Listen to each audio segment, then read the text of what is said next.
खरगोश और कछुआ की कहानी बहुत पुरानी और प्रसिद्ध हिंदी कहानी है।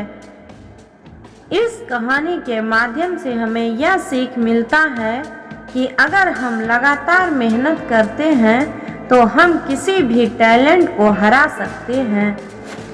इस कछुआ और खरगोश की कहानी को पढ़ने से हमें सीख मिलता है एक हम लगातार मेहनत करके कुछ भी हासिल कर सकते हैं, वह किसी को भी हरा सकता है। बस हमें लगातार मेहनत करते रहना चाहिए। एक बार की बात है, किसी जंगल में एक खरगोश और एक कछुआ रहते थे। वह दोनों अच्छे दोस्त थे, हर काम एक साथ करते थे। पर एक बात थी कि कछुआ काफी धीरे चलता था जबकि खरगोश काफी तेज चलता था। इस बात पर खरगोश को काफी घमंड था। वह सोचता था कि किसी भी दौड़ में वही जीतेगा। एक दिन उसका यह घमंड काफी बढ़ गया। उसने कछुए से कह डाला, क्या तुम मुझसे दौड़ लगाएगा? इस कछुए ने कहा, नहीं भाई, मैं दौड़ नहीं लगा सकता हूँ। इस पर खरगोश का घमंड और भी बढ़ गया। वह जंगल के दूसरे जानवरों से इस बारे में कहने लगा, मैं कितना तेज दौड़ता हूँ पर कछुआ कितना धीरे धीरे चलता है। यह बात कछुए को जंगल के दूसरे जानवरों से पता चला। वह बहुत ही क्रोधित और दुखी हुआ। इस पर खरगोश ने सारे जंगल के जानवरों को बुलाया। सभी जानवर वहां आए।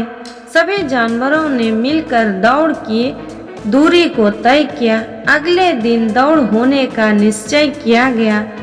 अगले दिन दौड़ शुरू हुई। खरगोश दौड़ने में काफी तेज होने के कारण वह बहुत जल्द कछुए से बहुत आगे पहुंच गया। जब खरगोश पीछे देखा तो उसे कछुआ दूर दूर तक नजर नहीं आ रहा था। फिर उसने सोचा, कछुआ तो काफी धीरे धीरे चलता है, क्यों ना मैं थोड़ा सा आराम कर लूं। तेज दौड़ने के कारण वह खरगोश बहुत थक भी गया था। यह सब सोचने के बाद उसने एक घने पेड़ के नीचे आराम करने के लिए बैठ गया। कुछ देर बाद उसे नींद आ गया और वह गहरी नींद में सो गया। उधर कछुआ धीरे धीरे लगातार चलता रहा। वह कछुआ चलते चलते उस जगह पर पहुंचा जहां वह खरगोश आराम की नींद में सो रहा था।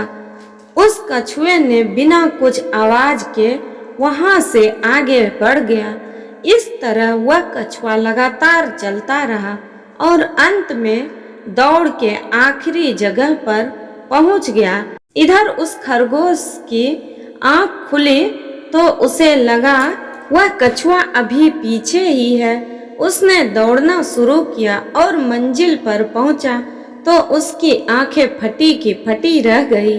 उसने देखा कि जंगल के सारे जानवर उस कछुए को जीत की बधाई दे रहे हैं। उसे अपने किए व्यवहार पर बहुत ही पछतावा हो रहा था। उसने कछुए से माफी मांगी और वादा किया कि अब दोबारा वह ऐसा कभी नहीं करेगा।